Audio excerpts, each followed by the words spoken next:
are all doing safe and healthy. In today's video, we are going to cover a very important topic relating to rejection of refund claims arising on account of deficiencies that are pointed out by the revenue. Under GST law, refund claim is governed by Section 54.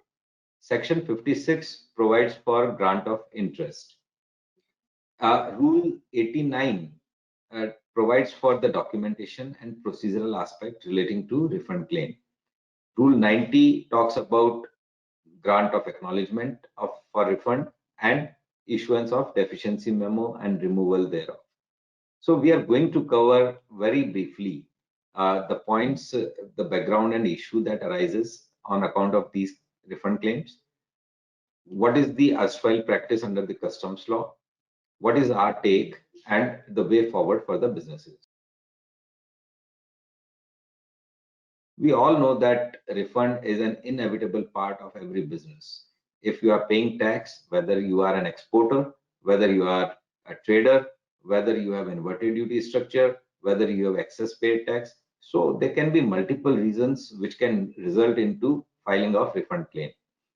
We'll understand these issues with the help of certain examples. So just to take an example, under GST law, under Section 54, refund can be filed within 2 years from the relevant date in prescribed form and manner. And form and manner is prescribed in the rules. Now, assume that a refund claim is filed for the month July 2018.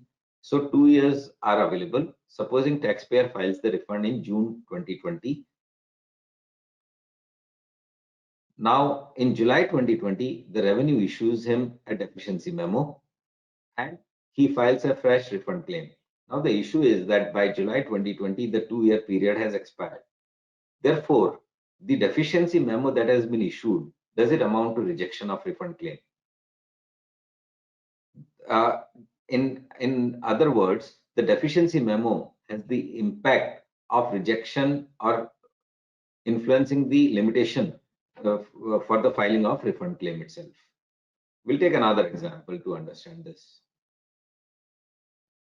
Supposing the refund claim is filed for the month of September 2018 and it is filed in May 2020. Now in June 2020, a deficiency memo is issued and which is rectified in July 2020 itself and a fresh application is filed. In December 2020, the officer sanctions the refund claim. Now as per Section 56, interest accrues from 60 days of filing of the refund claim. Therefore, the question is whether interest will accrue from July 2020, that is 60 days from filing of the initial refund claim, or from September 2020, which is the 60 days from filing of the fresh refund application. Therefore, deficiency memo in this case is influencing the grant of interest to the taxpayer. Under the erstwhile laws, say in customs, Section 27 dealt with the refund provisions. It provided for filing of refund claim within 1 year in prescribed form and manner. Supposing for the month of July 2018, a refund claim is filed in June 2019. In July 2019, the authorities issued deficiency memo. In August 2019, the taxpayer resubmits the application after removing all the defects in terms of Customs Refund Application Form Regulations 1995. Now here, the resubmission of application does not result in influencing the limitation. The limitation will be computed from the filing of initial refund claim itself. Only issue is whether the taxpayer will be eligible for interest from the filing of initial application or from resubmission of application. In this regard, in the case of Gimpex Limited, Karnataka High Court held that deficiency in refund claim is only a procedural irregularity. It is not an illegality in the filing of refund claim. And such irregularity can be cured by resubmitting application. There is no provision under Section 27 to return the application once filed. Therefore, interest will accrue right from the date of initial filing of refund application. In our view, the deficiency memo, so if we see Rule 93, Rule 93(2) provides for issuance of acknowledgement within 15 days. The officer, after filing of refund claim, officer will scrutinize the refund claim application, and if the refund claim application is complete in terms of uh, uh, sub rule 2, 3, and 4 of Rule 89, then the officer will issue an acknowledgement.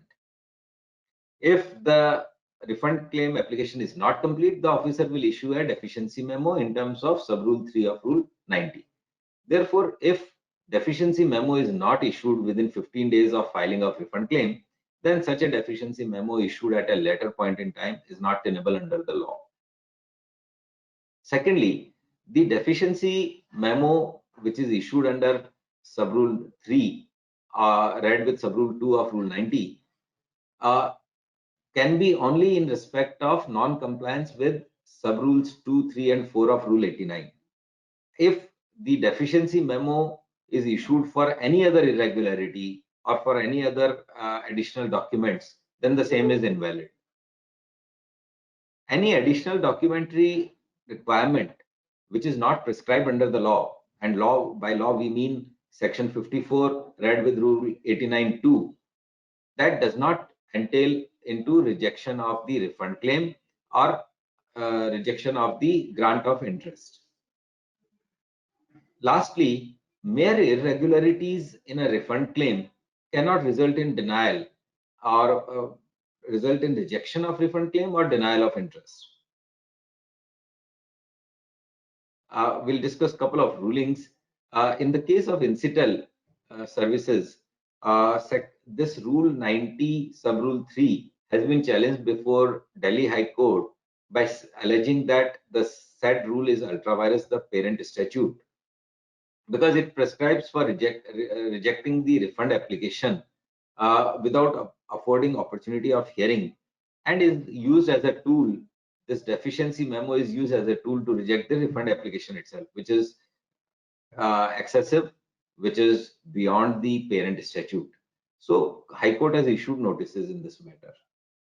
In the case of Jian International, Delhi High Court held very categorically that the deficiency memo needs to be issued within 15 days itself. And if the same is issued beyond 15 days, then it will be treated as presumed to be not valid. And therefore, it cannot impact the limitation and interest. So the writ petition was allowed in favor of the taxpayer. Therefore, what is the way forward? I mean, there is ample jurisprudence which has started coming in on this account, and a lot of matters are going before the courts. First and foremost is an abundant caution that one should file refund claim well in advance, not at the fag end of 2 years, but well in advance to factor time for deficiency memo and its rectification. Because one must factor that as per sub rule 2 of Rule 90, 15 days time is allowed to the officer to issue deficiency memo. So that time must be given, and time must be taken even for rectification. Secondly, in case deficiency memo is issued beyond 15 days, then writ petition must be filed on the grounds that sub rule 3 of Rule 90 is arbitrary and ultra vires the parent statute, and also that it is excessive delegation, as the phrase used under Section 54, which is the form and manner, does not contemplate rejection of refund claim, impacting the limitation arising therefrom, or impacting the interest that accrues on account of such delayed sanction of refund claim. So our take is that the businesses must evaluate their refund claims in advance, take appropriate measure, and in case they feel that their refund claims are being jeopardized or are being rejected on account of deficiency memos, then in such cases they must choose or opt for the writ petitions. Thank you. I hope this video is helpful to you. Thank you very much.